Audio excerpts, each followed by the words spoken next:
Hello friends, எல்லோரும் எப்படி இருக்கீங்க? இன்றைக்கி நம்ம வீடியோவில் கேக் ரெசிபி தான் செய்ய போகிறோம்.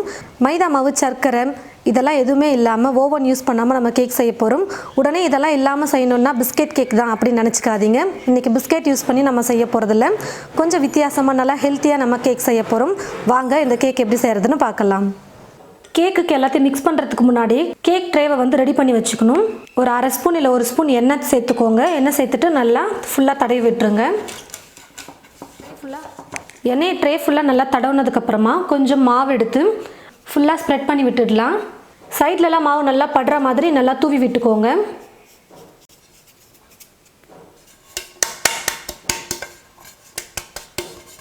இந்த மாதிரி மாவு ஃபுல்லாக நம்ம தூவி விட்டதுக்கப்புறமா எடுத்து வச்சுட்டு அதுக்கப்புறமா நம்ம கேக் மாவு ரெடி பண்ணிக்கலாம். உங்கள்கிட்ட பட்டர் ஷீட் இருந்ததுன்னா நீங்கள் மாவு தூவ வேணாம். வெறும் எண்ணெயில் வெண்ணெய் அப்ளை பண்ணிவிட்டு இதுக்கு மேலே நீங்கள் பட்டர் ஷீட் கூட போட்டுக்கலாம். ஒரு பவுல் எடுத்துக்கிட்டு அந்த பவுலில் 1/4 கப் அளவுக்கு தயிர் சேர்த்துக்கிறேன். எல்லா பொருளையும் ஒரே கப்பில் அளந்து எடுத்துக்கோங்க. இந்த கப்போட அளவு பார்த்தீங்கன்னா 250 மில்லி கப் தான் இது. இந்த கப்லேயே எல்லா பொருளையும் அளந்து சேர்த்துக்க போகிறேன்.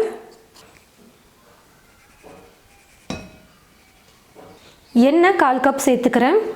எண்ணெய்க்கு பதிலாக நீங்கள் தேங்காய் எண்ணெய் சேர்த்துக்கலாம். அப்படி இல்லைன்னா வெண்ணெய் கூட நீங்கள் உருக்கி 1/4 கப் எடுத்து சேர்த்துக்கோங்க.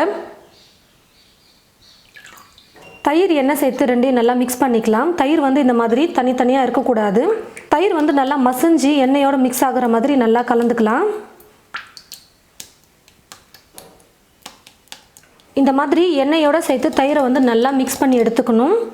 இப்போ இது கூடவே 1 கப் அளவுக்கு நான் வெல்லத்தை துருவி எடுத்து வச்சுருக்கேன். வெல்லத்தையும் இது கூட சேர்த்து மிக்ஸ் பண்ணிக்கலாம். உங்களுக்கு வெல்லம் சேர்க்க பிடிக்கலன்னா நீங்கள் சர்க்கரையை பொடி பண்ணி கூட சேர்த்துக்கலாம். சர்க்கரையை பொடி பண்ணிவிட்டு இந்த கப் ஃபுல்லாக அளந்து சேர்த்துக்கோங்க. வெல்லம் லைட்டாக கரையிற அளவுக்கு நல்லா மிக்ஸ் பண்ணிக்கோங்க. வெல்லத்தில் ஒரு வேளை கல் தூசு அதிகமாக இருக்கும்னு நினச்சிங்கன்னா நீங்கள் 1 ஸ்பூன் அளவுக்கு தண்ணி சேர்த்து வெல்லத்தை கரைச்சிட்டு கூட நீங்கள் சேர்த்துக்கலாம்.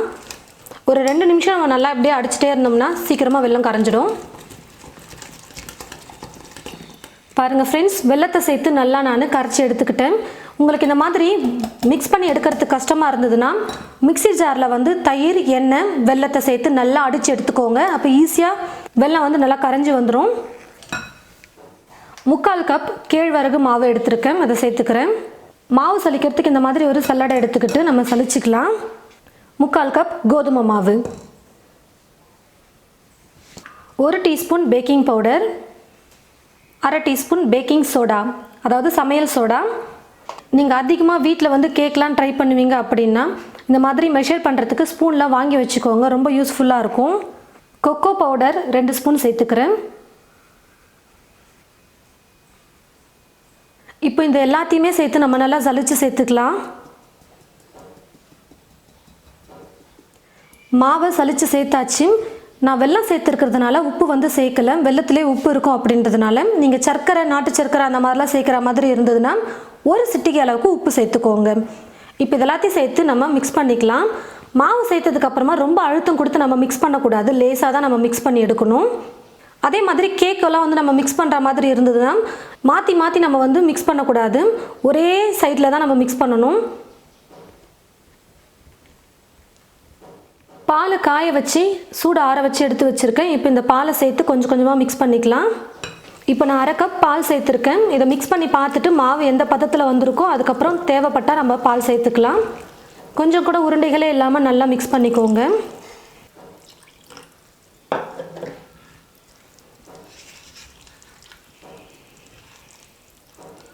இப்போ பாருங்கள் ஃப்ரெண்ட்ஸ், கொஞ்சம் கூட உருண்டைகளே இல்லாமல் நல்லா மிக்ஸ் பண்ணி எடுத்துக்கிட்டேன். மாவு பார்த்திங்கன்னா ரொம்ப கெட்டியாக இருக்குது. இப்போ கொஞ்சம் பால் சேர்த்து மிக்ஸ் பண்ணிக்கலாம். ஏற்கனவே 1/2 கப் பால் சேர்த்துருக்கேன். இப்போ கொஞ்சமாக சேர்த்துக்கிறேன்.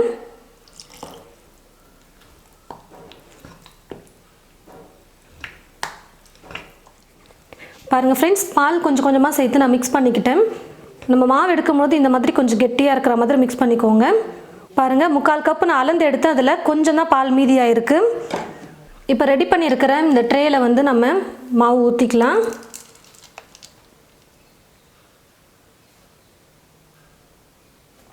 எப்போவுமே நம்ம ரெடி பண்ணுற மாவு ட்ரேயில் பாதி இல்லை 3/4 அளவுக்கு தான் இருக்கணும். கேக் வேகும் பொழுது கொஞ்சம் அதிகமாக வரும். அதனால் ட்ரேயில் பாதி அளவுக்கு அப்படி இல்லை 3/4 அளவுக்கு மாவு இருக்கிற மாதிரி சேர்த்துக்கோங்க. இந்த மாதிரி பபிள்ஸ்லாம் வரக்கூடாது, அதனால் இப்படி தட்டி எடுத்துக்கலாம்.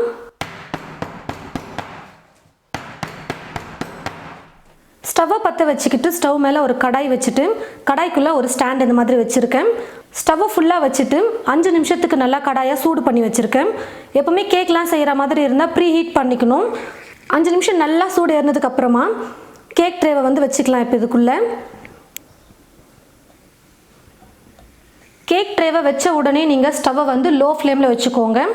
லோ ஃப்ளேமில் வச்சுட்டு மேலே ஒரு மூடி போட்டு மூடிடலாம். நீங்கள் எடுக்கிற பாத்திரத்துக்கு கரெக்டாக மூடி வந்து கொஞ்சம் கூட கேப்பே இல்லாத மாதிரி மூடி இருக்கணும். அந்த மாதிரி ஒரு மூடி எடுத்துக்கோங்க. நான் எடுத்துருக்கிற இந்த கடாய்க்கு கரெக்டான மூடி இந்த மூடி தான். ஆனால் இங்கே வந்து பார்த்தீங்கன்னா இங்கே வந்து கேப் இருக்கும். அந்த கேப் வந்து அடைச்சி விட்டுக்கோங்க ஒரு பேப்பர் வச்சு. கேப் இல்லாமல் இருக்கணும் மூடி. நீங்கள் ஸ்டீல் மூடி எதனா கூட சேர்த்துக்கலாம். கீழே வந்து அடிகனமான பாத்திரமாக எடுத்துக்கோங்க. நான் வந்து நான்ஸ்டிக் கடாய் தான் எடுத்திருக்கேன். ஸ்டவ்வை வந்து லோ ஃப்ளேமில் தான் வச்சு குக் பண்ணணும். கேக் செய்யும் பொழுது லோ ஃப்ளேமில் வச்சுட்டு ஒரு அரை மணி நேரம் குக் பண்ணிக்கலாம். அதுக்கப்புறம் வந்து பார்க்கலாம் கேக் வெந்திருக்கா இல்லையான்னு. பாருங்கள் ஃப்ரெண்ட்ஸ், சரியாக 30 நிமிஷம் நான் வந்து இப்போது குக் பண்ணிட்டேன். ஆனால் கேக் வந்து இன்னும் வேகவே இல்லை பாருங்கள். இன்னும் சென்டரில் வேகாமல் இருக்குது. சைட்லலாம் தான் வந்துட்டுருக்கு. இன்னும் கொஞ்சம் நேரம் லோ ஃப்ளேமில் வச்சுட்டே நம்ம குக் பண்ணிக்கலாம். பாருங்கள் ஃப்ரெண்ட்ஸ், நான் வந்து இப்போது 50 நிமிஷம் வந்து நான் குக் பண்ணியிருக்கேன். கேக் வந்து நல்லா வெந்து வந்துருச்சு. இந்த மாதிரி ஒரு டூத் பிக்கை வச்சு நம்ம குத்தி பார்த்தோம்னா தெரியும் கேக் வெந்திருக்கா இல்லையான்னு. ஒட்டாமல் வரணும் குச்சியில். பாருங்கள், கொஞ்சம் கூட ஒட்டவே இல்லை. கேக் நல்லா வெந்து வந்துருச்சு. மூடி வந்து கொஞ்சம் சரியாக இல்லைன்னா இந்த மாதிரி தான் நடுவில் வந்து வேகாத மாதிரி இருக்கும். ஆனால் வெந்துருச்சு கேக்கு. நான் போட்ட மூடி வந்து கொஞ்சம் லூஸாக இருந்ததுனால தண்ணி கொஞ்சம் சொட்டி இந்த நடுவில் மட்டும் கொஞ்சம் கேக் வந்து எழும்பாமல் போயிடுச்சு. நீங்கள் மூடி வந்து கரெக்டாக மூடிக்கோங்க, உங்களுக்கு பர்ஃபெக்டாக வரும். இப்போ இந்த ட்ரேவை எடுத்து நம்ம வெளியில் வச்சிடலாம். சூடு நல்லா ஆறட்டும். நல்லா சூடு ஆறினா தான் கேக் வந்து ட்ரேலேருந்து ஈஸியாக எடுக்க முடியும். கேக் நல்லா சூடு ஆறிடுச்சு. இப்போ நம்ம எடுத்துக்கலாம்.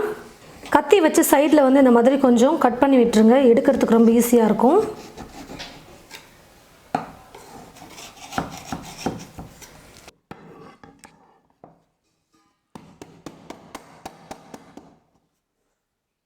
பாருங்கள் ஃப்ரெண்ட்ஸ், நல்லா சூப்பராக வந்துருச்சு. இப்போ நான் வந்து பட்டர் ஷீட் போட்டிருந்தேன். இப்போ இந்த பட்டர் ஷீட் எடுத்துடுறேன்.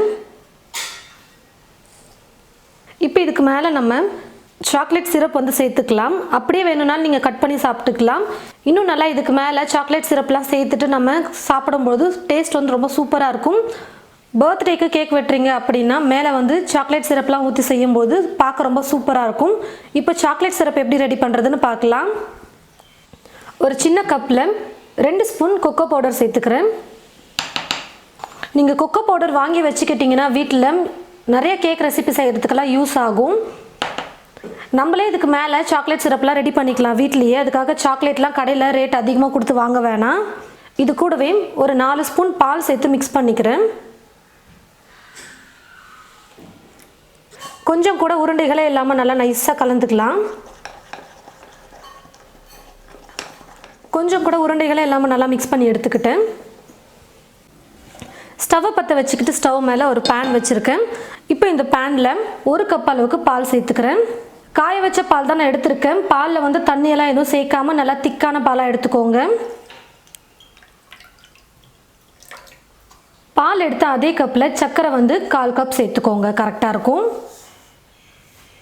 சர்க்கரை நல்லா கரையட்டும்.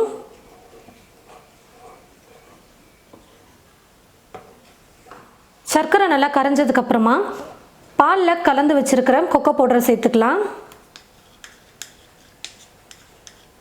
எல்லாத்தையும் சேர்த்து நல்லா கலந்து கொடுத்துக்கிட்டே இருங்க. அடி பிடிக்கக்கூடாது.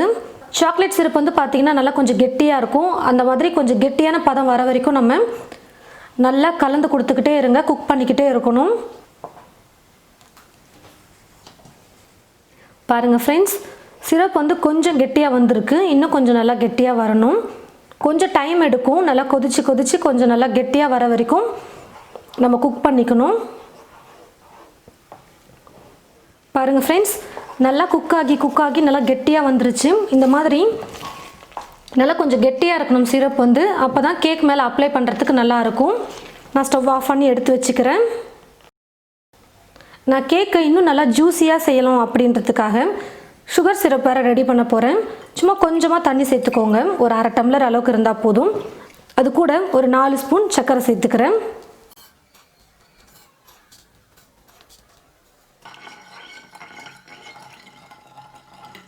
சர்க்கரை நல்லா கரைஞ்சதுக்கப்புறமா ஸ்டவ்வை ஃபுல்லாக வச்சுக்கிட்டு 1 நிமிஷம் நல்லா கொதிக்க வச்சுக்கோங்க. பாருங்கள் ஃப்ரெண்ட்ஸ், 1 நிமிஷம் நல்லா கொதிக்க வச்சுக்கிட்டேன். இப்போ நான் ஸ்டவ் ஆஃப் பண்ணிடுறேன். சுகர் சிரப்பும் ரெடி ஆகிடுச்சு. இப்போ நம்ம கேக்கை டெக்கரேட் பண்ண ஆரம்பிச்சிடலாம். ஹனி கேக்லாம் வந்து பார்த்தீங்கன்னா நல்லா ஜூஸியாக இருக்கும் பாருங்கள். அது வந்து சுகர் சிரப் போடுவாங்க, அதனால தான் நல்லா ஜூஸியாக இருக்கும் சாப்பிட்றதுக்கு. இப்போ ரெடி பண்ணியிருக்கிற சுகர் சிரப் நல்லா சூடு ஆறுனதுக்கப்புறமா நம்ம கேக்கில் வந்து நல்லா ப்ரஷ் பண்ணி விட்டுக்கலாம். இந்த மாதிரி ப்ரஷ் இல்லைனாலும் நீங்கள் ஸ்பூனில் கூட நீங்கள் அப்படியே ஸ்ப்ரெட் பண்ணி விடுங்க. இது வந்து ஆப்ஷனல் தான், நீங்கள் வேணான்னா ஸ்கிப் பண்ணிக்கலாம். ஆனால் இந்த மாதிரி பண்ணிட்டு கேக் இந்த மாதிரி சுகர் சிரப் போட்டு ப்ரஷ் பண்ணி எடுக்கும்பொழுது நல்லா ஜூஸியாக இருக்கும் சாப்பிட்றதுக்கு. நீங்கள் கேக்கை 2ஆக கட் பண்ணிவிட்டு கூட நீங்கள் லேயராக செஞ்சுக்கலாம். இப்போ நான் ஒரு சிங்கிள் லேயரில் தான் நான் செய்ய போகிறேன். சாக்லேட் சிரப்பை வந்து சேர்த்துக்கலாம். இந்த மாதிரி கத்தியை வச்சு ஃபுல்லாக ஸ்ப்ரெட் பண்ணி விட்டுக்கிறேன்.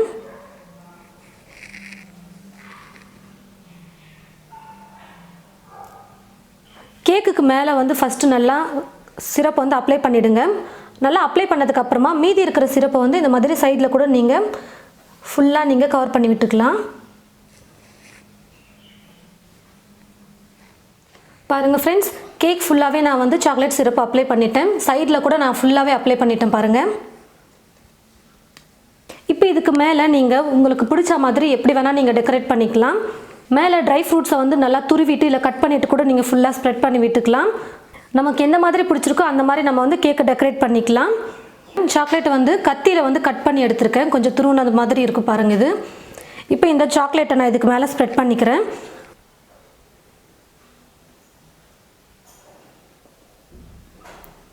சிம்பிளாக வீட்லேயே நம்ம பர்த்டே யாருக்காச்சுன்னா நம்ம இந்த மாதிரி ஹெல்த்தியாக நம்ம கேக் ரெடி பண்ணிக்கலாம். நம்ம வந்து மைதா அதெல்லாம் எதுவுமே சேர்க்கல பாருங்கள்.